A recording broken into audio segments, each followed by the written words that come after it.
وہی یونیفارم تیرے خادم نے پہنا ہوا ہے, وہی یونیفارم مجھے عنایت ہوا ہے, وہی بائک ان کے پاس ہے, وہی بائک میرے پاس ہے, وہی عمل میں کر رہا ہوں, وہی عمل وہ کر رہے ہیں کہ ہم لیڈ کر رہے ہیں ایک جمع غفیر کو, ایک بہت بڑے جلوس کو.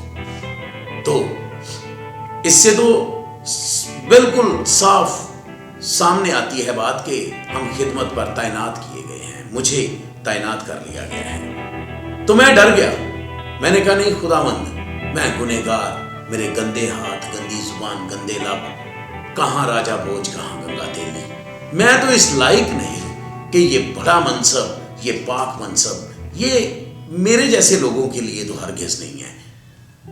میں نے انکار کر دیا. میں نے کہا لیکن اگر یہ تیری طرف سے ہے تو پھر یہ کہ میں اپنے پاپا کو کہوں, اپنے پاسٹر صاحب کو کہوں کہ خدا نے مجھے چن لیا ہے, یہ میرے لیے مشکل ہے. تو خود ہی اپنے خادم کو کہہ دے, یہ میرے لیے آسانی بھی ہے اور یہ میرے لیے نشانی بھی ہے. یوں میں نے خدا قدوس سے, پاک روح سے بات کی اور یوں میں نے نشانی پیش کر دی. اس وقت جب یہ میں نے نشانی پیش کی, پاسٹر ایزیکیل سروش اس وقت امریکہ میں تھے. ایک دن کے بعد فون پہ ان سے بات ہوئی, رات تقریباً 1:15 سے 1:30 بجے کا ٹائم تھا. تو میں نے یہ واقعہ سارا اپنی بیوی کو, اپنی شریک حیات کو, اسی وقت وہ بھی اٹھ گئی تھی, میں نے بتا دیا تھا کہ میں نے اس طور سے رویا دیکھی ہے. تو میں نے پاک روح سے کہہ دیا ہے کہ تو اپنے خادم کو خود ہی کہہ دے, کیونکہ یہ میرے لیے نشانی بھی ہے اور آسانی بھی. میں کیسے کہوں گا اپنے پاپا کو, چھوٹا منہ بڑی بات. تو اگلے دن جب فون پہ بات ہوئی تو وہ کہتے ہیں بچوں تو بہت اچھا کیتا ہے, منو فون کیتا ہے, میں تیرے بڑی ضروری گل کرنی سی. میں جی پاپا جی کریں. کہتے ہیں کہ پہلے میں تجھے ایک مثال سنانا چاہتا ہوں. میں جی پاپا جی. میں عاجزی سے بول رہا تھا اور میرے پاپا جی مجھے بات بتانا شروع ہوئے. کہتے ہیں ایک شخص گاؤں کا, وہ سیمنری کرنے کے لیے شہر ایک بائبل کالج میں آیا ہوا تھا کہ اس کی سیمنری کمپلیٹ ہو گئی, مکمل ہو گئی. اب جب اس کی سیمنری کمپلیٹ ہوئی, مکمل ہوئی, تو وہ اپنے گاؤں واپس گیا تو اس کے اندر ایک گھمنڈ سما گیا. سوچنے لگا کہ جو پرانے خادم ہیں, باؤ یا ان پڑھ اس وقت کے جو خادم ہیں گاؤں کے, ان کو تو بائبل کے بھیدوں کا بخوبی علم نہیں ہے.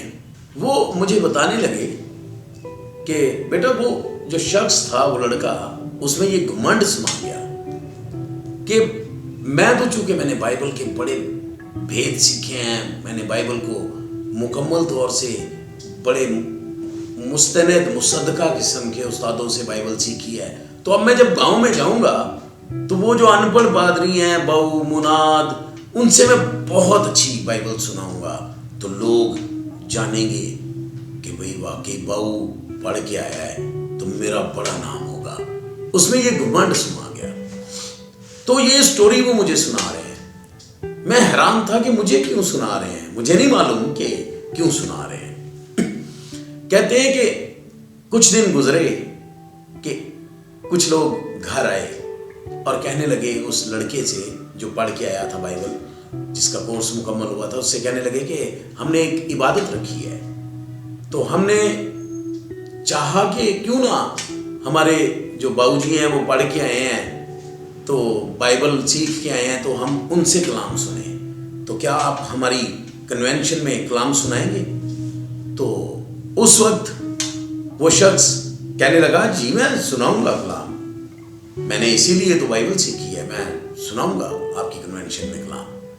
وہ دن آ گیا جس دن کنونشن تھی, تو جناب جو سیکھ کے آئے تھے کلام, جن کی سیمنری کمپلیٹ ہوئی تھی, میرے پاپا مجھے کہتے ہیں کہ جب انہیں بلایا گیا کلام سنانے کے لیے, تو وہ بڑی اکڑ کے ساتھ, بڑے گھمنڈ کے ساتھ, اپنی اونچی آنکھوں اور اونچی گردن کے ساتھ, اکڑی گردن کے ساتھ مذبح پہ چڑھا, سٹیج پہ آیا, مذبح پہ گیا اور کہنے لگا کہ میں تو آج بس میں نے پھٹیاں ہی کھیڑ دینی ہیں, میں نے تو آج ایسا کلام سنانا ہے کہ لوگوں کی آنکھیں کھول دینی ہیں۔ تو جب مذبح پہ گیا کلام سنانے کے لیے تو کہتا ہے بہنوں اور بھائیوں آپ سب کو مسیح میں سلام۔ اس دوران اس کے گھمنڈ کی وجہ سے خدا نے اس کا کلام چھین لیا تھا، اس کے پاس کلام نہیں تھا، خالی ہو چکا تھا، اس کو معلوم نہیں تھا۔ جب اس نے کہا بہنوں اور بھائیوں مسیح میں آپ سب کو سلام، آگے اسے کوئی لفظ ہی نہیں مل رہا تھا۔ تو پھر اس نے اس بات کو دہرایا کہ مسیح میں آپ سب کو سلام۔ جب دوسری دفعہ دہرا دیا، آگے پھر کوئی جملہ کوئی لفظ نہیں ملا، تو تیسری دفعہ دہرانے کی بجائے کہتا ہے میں آپ سب سے معافی چاہتا ہوں، میرے پاس کلام نہیں ہے۔ اب میں سوچ رہا تھا کہ پاسٹر ایزیکیل سروش میرے پاپا مجھے یہ سٹوری کیوں سنا رہے ہیں؟ بہرحال میں سن رہا تھا۔ تو کہتے ہیں جب اس نے یہ کہا ہاتھ جوڑ کر کہ میرے پاس کلام نہیں ہے، اور شرمندگی سے سر نیچے کر کے وہ سیڑھیوں سے، اسٹیج کی سیڑھیوں سے نیچے اتر رہا تھا، تو نیچے جب اتر رہا تھا تو دو عورتیں دور کھڑی اس کو دیکھ رہی تھی۔ تو اس کو آواز دی بیٹا ادھر آؤ۔ گیا، وہ ان میں سے ایک بزرگ خاتون نے پوچھا کہ بیٹا کیا بات ہے، آپ نے سر کیوں جھکایا ہوا ہے؟ تو وہ کہنے لگا کہ ماما جی کیونکہ میں کلام نہیں سنا سکا، میرے پاس کلام نہیں ہے۔ تو شرمندگی اس بات کی ہے کہ میرے پاس کلام نہیں ہے، مجھے کلام کے لیے بلایا گیا ہے، تو میں بڑا شرمندہ ہوں اس وجہ سے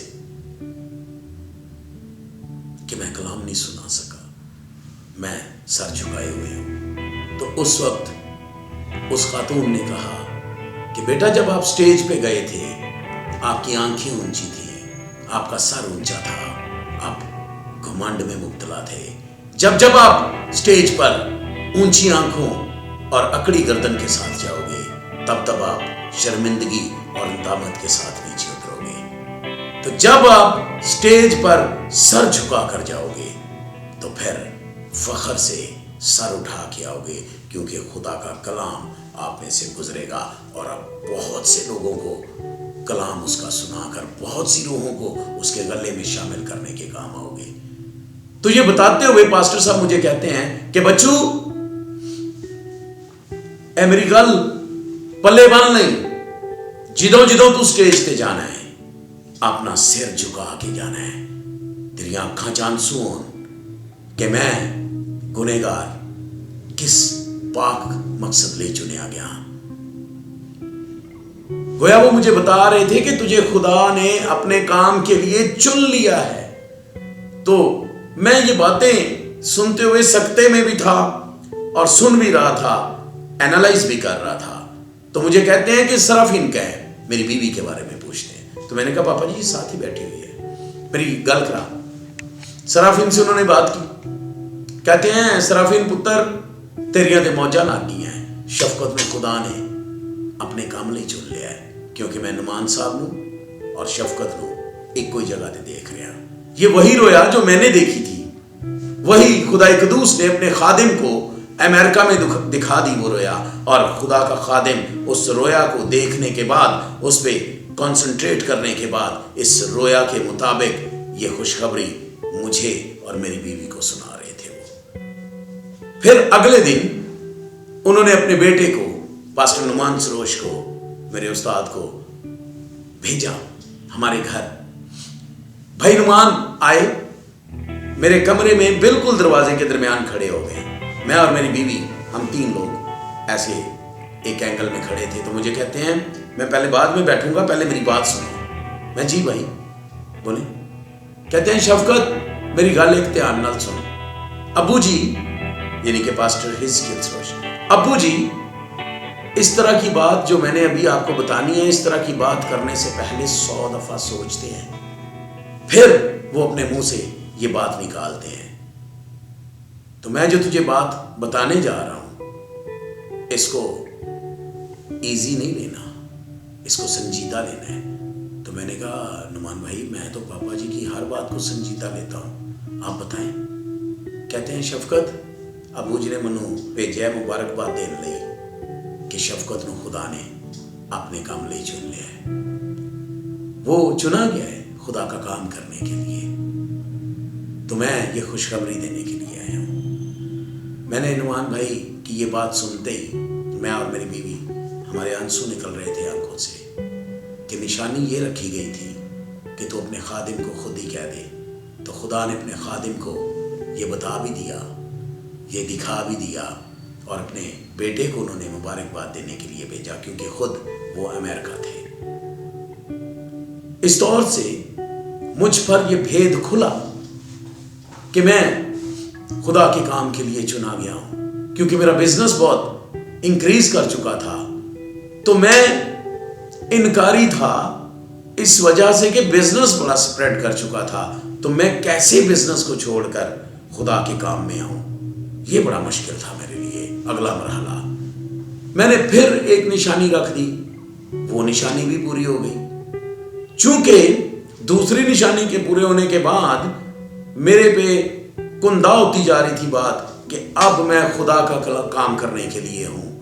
تو میں نے ایک تیسری نشانی چالاکی کے ساتھ رکھی, کیونکہ میں اقرار کرتا ہوں کہ میں لالچی اور جمع تفریق کا ماہر بزنس کی دنیا کا شخص تھا.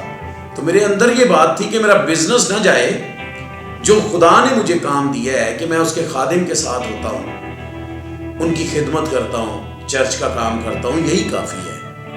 تو تیسری نشانی میں اس سینس میں رکھ رہا تھا کہ کسی طریقے سے میں بچ جاؤں, مجھے کلام سنانے سے رہائی مل جائے اور میں بزنس کرتا رہوں, کیونکہ بزنس بہت بڑھ چکا تھا.